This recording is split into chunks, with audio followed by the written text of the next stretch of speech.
ನಮಸ್ಕಾರ ವೀಕ್ಷಕರೇ, ಕಲ್ಕಿ ಫಿಲ್ಮ್ಸ್ನ ಮತ್ತೊಂದು ವಿಡಿಯೋಗೆ ತಮ್ಮೆಲ್ಲರಿಗೂ ಆತ್ಮೀಯವಾದ ಸ್ವಾಗತ. ಆಸೆ ಧಾರಾವಾಹಿಯ ಇವತ್ತಿನ ಸಂಚಿಕೆಯಲ್ಲಿ ಏನೆಲ್ಲ ಆಗುತ್ತೆ ಅಂತ ನಾವೀ ವಿಡಿಯೋದಲ್ಲಿ ನೋಡ್ತಾ ಹೋಗೋಣ. ಮೊದಲನೇ ಸೀನ್ನಲ್ಲಿ ನಾನು ನಿಮ್ಗೆ ಕೈ ಮುಗ್ದು ಬೇಡ್ಕೊಂತೀನಿ, ದಯವಿಟ್ಟು ಅವನಿಗೆ ಯಾವ ಶಾಪನೂ ಹಾಕ್ಬೇಡಿ. ತುಂಬಾ ನೊಂದಿರೋ ಜೀವ ಅದು. ತಾಯಿ ಪ್ರೀತಿ ಅನ್ನೋದೇ ಗೊತ್ತಿಲ್ಲದೆ ಬೆಳೆದಿರೋ ಹೂವ ಅದು.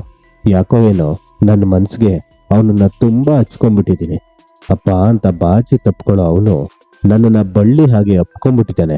ಅವನ್ಗೇನಾದ್ರೂ ಕೆಟ್ಟದಾದ್ರೆ ನನ್ನ ಕೈಲಿ ಸಹಿಸ್ಕೊಳಕ್ ಆಗಲ್ಲ ತಾಯಿ. ಹಾಗಂತ ಅವನ್ ಮಾಡಿದ್ದೆಲ್ಲ ಸರಿ ಅಂತ ನಾನು ಒಪ್ಕೊಂತಾ ಇಲ್ಲ. ಇಲ್ಲಿಗೆ ಬಂದ್ರೆ ತಾಯಿ ಮನೆಗ್ ಬಂದಷ್ಟೇ ಸಂತೋಷ ಪಡ್ತಿದ್ದ ಅವನು. ಯಾವ ಗ್ರಹಚಾರದ ಕಾಲನೋ ಏನು ಕೆಟ್ಟಗಳಿಗೇನೋ ಅವನ್ ಕೈಲಿಗ್ ಮಾಡಿಸ್ಬಿಟ್ಟಿದೆ. ವಿಷಯ ಏನು ಅಂತ ಸರಿಯಾಗಿ ತಿಳ್ಕೊಂಡು ನಾನು ಅವನಿಗೆ ಬುದ್ಧಿ ಹೇಳ್ತೀನಿ. ಇಲ್ಲಿದ್ದು ನಿಮ್ಮೆಲ್ರ ಮನ್ಸಿಗೂ ಇನ್ನಷ್ಟು ಬೇಸರ ಮಾಡೋದಿಕ್ಕೆ ನನಗಿಷ್ಟ ಆಗ್ತಾ ಇಲ್ಲ. ನಾನಿನ್ ಹೊರಡ್ತೀನಿ.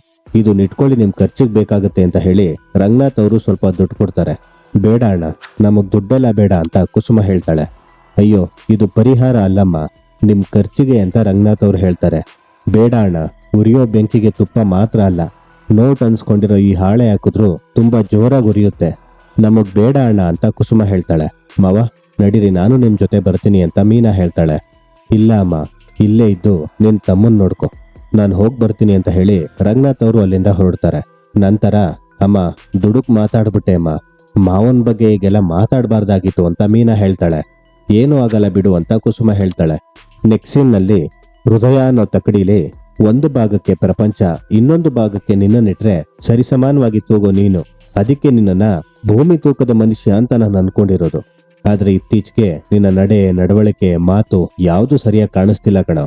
ನಿನ್ನ ಪ್ರೀತಿ ನನ್ನ ಕೊಲ್ತು ಅನ್ನೋ ಹಾಗೆ, ನಾನು ನಿನ್ ಮೇಲಿಟ್ಟ ನಂಬಿಕೆನೆ ನನ್ನ ಕೊಲ್ತು ಅನ್ನೋ ಹಾಗೆ ಆಗಿದೆ ಕಣೋ. ಆಯ್ಕೊಂಡ್ ತಿನ್ನೋ ಕೋಳಿ ಕಾಲ್ ಮುರಿದ್ರು ಅನ್ನೋ ಹಾಗೆ ಅವನ್ ಕೈ ಮುರಿದ್ ಬಂದಿದ್ಯಲ್ಲ. ಸರಿನಾ ಇದು? ಸರಿ ಅನ್ನೋದಾದ್ರೆ ಅದಕ್ ಸರಿಯಾದ ಕಾರಣನೂ ಕೊಡ್ತಾ ಇಲ್ಲ ನೀನು. ಯಾಕೋ, ಏನಾಯ್ತು? ಅಂತ ತಪ್ಪು ನಾವನೇನೋ ಮಾಡ್ದ?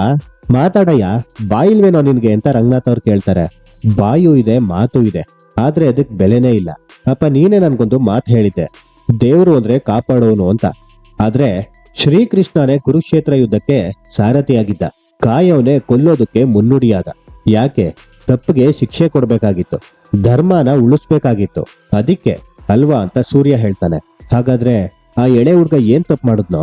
ಅದೇನೇ ಇರ್ಲಿ, ಅದಕ್ಕೆ ನೀನ್ ಕೊಟ್ಟ ಶಿಕ್ಷೆ ಕಠೋರವಾಗಿದೆ ಕಣೋ. ಅದು ಯಾಕೆ ಅಂತ ಕೇಳ್ತಿದೀನಿ ಅಂತ ರಂಗನಾಥ್ ಅವ್ರು ಹೇಳ್ತಾರೆ. ಅವನು ಎಳೆ ಹುಡ್ಗ ಅಲ್ಲಪ್ಪ, ಅವನು ತುಂಬಾ ಬೆಳೆದ್ಬಿಟ್ಟಿದ್ದಾನೆ. ಮಗಂದು ನನ್ನ ಕಾಲರ ಹಿಡಿದು ಮಾತಾಡ್ಸೋ ಹಾಗೆ ಬೆಳೆದ್ಬಿಟ್ಟಿದ್ದಾನೆ. ಅಷ್ಟೇ ಅಲ್ಲ, ಇಲ್ಲಿ ನೋಡಿಲಿ ಅಂತ ಮಂಜ ಕಳ್ತನ ಮಾಡೋ ವಿಡಿಯೋನ ಸೂರ್ಯ ರಂಗನಾಥ್ ಅವ್ರಿಗೆ ತೋರ್ಸೋದಕ್ಕೆ ಹೋಗ್ತಿರ್ತಾನೆ.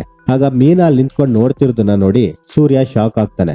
ಆಗ ಯಾಕಯ್ಯ ನಿಂತೋಯ್ತು ಮಾತು? ಪೂರ್ತಿ ಮಾತಾಡು, ಹೇಳು ಅಂತ ರಂಗನಾಥ್ ಅವ್ರು ಹೇಳ್ತಾರೆ. ಇಲ್ಲಪ್ಪ, ಹೇಳೋದಿಕ್ಕೆ ಏನೂ ಇಲ್ಲ, ಆದ್ರೆ ಒಂದಂತೂ ಸತ್ಯಪ್ಪ, ನಿನ್ನ ಮಗ ಯಾವುದೇ ಕಾರಣಕ್ಕೂ ತಪ್ಪು ಮಾಡಿಲ್ಲ, ಮಾಡೋದೂ ಇಲ್ಲ. ನೀನ್ ತಲೆ ತಗ್ಸೋ ಅಂತ ತಪ್ಪು ನಾನು ಯಾವತ್ತೂ ಮಾಡಲ್ಲಪ್ಪ ಅಂತ ಸೂರ್ಯ ಹೇಳ್ತಾನೆ.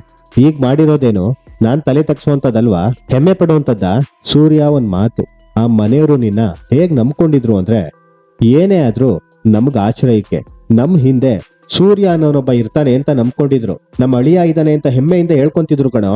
ಆದ್ರೆ ಇವತ್ತು ಅಳಿಯನಿಂದನೇ ಕಷ್ಟ ಬಂದಿದೆ ಅಂದ್ರೆ ಅವ್ರು ಯಾರ ಹತ್ರ ಹೇಳ್ಕೊಂತಾರೋ?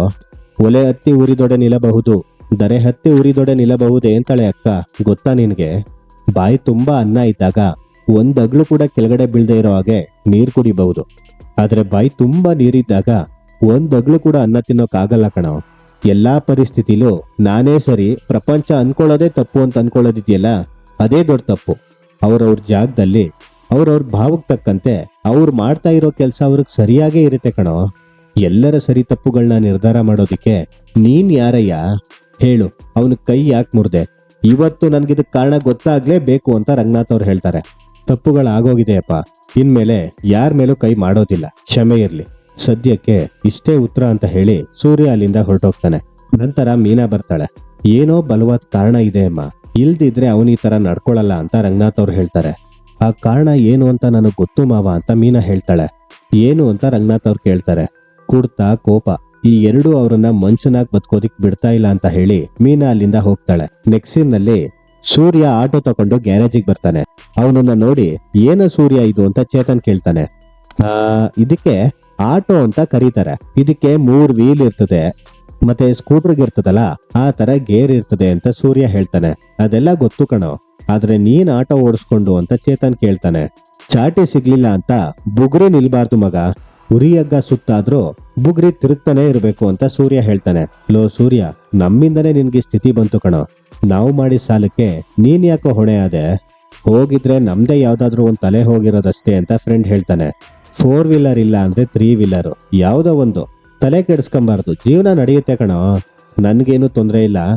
ಆದ್ರೆ ನಮ್ 4 ಜನದಲ್ಲಿ ಯಾರಾದ್ರೂ ಒಬ್ಬ ಇಲ್ಲ ಅಂದ್ರೂ ನನ್ ಕೈಲಿ ತಡಿಯಕ್ ಆಗಲ್ಲ ಅಂತ ಸೂರ್ಯ ಹೇಳ್ತಾನೆ. ಈಗೇನಪ್ಪ ಆಗಿದೆ, ಇದೇ ಶೆಡ್, ಇದೇ ಫ್ರೆಂಡ್ಸು, ವೆಹಿಕಲ್ ಮಾತ್ರ ಚೇಂಜ್ ಆಗಿದೆ ಅಷ್ಟೇ, ಬಿಡ್ರೋ ಪರವಾಗಿಲ್ಲ ಅಂತ ಸೂರ್ಯ ಹೇಳ್ತಾನೆ. ಇಲ್ಲಿಗೆ ಈ ಸಂಚಿಕೆ ಮುಕ್ತಾಯವಾಗುತ್ತೆ ವೀಕ್ಷಕರೇ. ಮುಂದಿನ ಸಂಚಿಕೆಗಾಗಿ ನಮ್ಮ ಕಲ್ಕಿ ಫಿಲ್ಮ್ಸ್ ಯೂಟ್ಯೂಬ್ ಚಾನಲ್ನ ಸಬ್ಸ್ಕ್ರೈಬ್ ಮಾಡಿ. ಈ ವಿಡಿಯೋ ಇಷ್ಟ ಆಗಿದ್ರೆ ಲೈಕ್ ಮಾಡಿ, ಶೇರ್ ಮಾಡಿ, ಹಾಗೆ ನಿಮ್ಗೆ ಇಷ್ಟವಾದ ಸೀರಿಯಲ್ ಯಾವುದು ಅಂತ ಕಮೆಂಟ್ ಮಾಡಿ.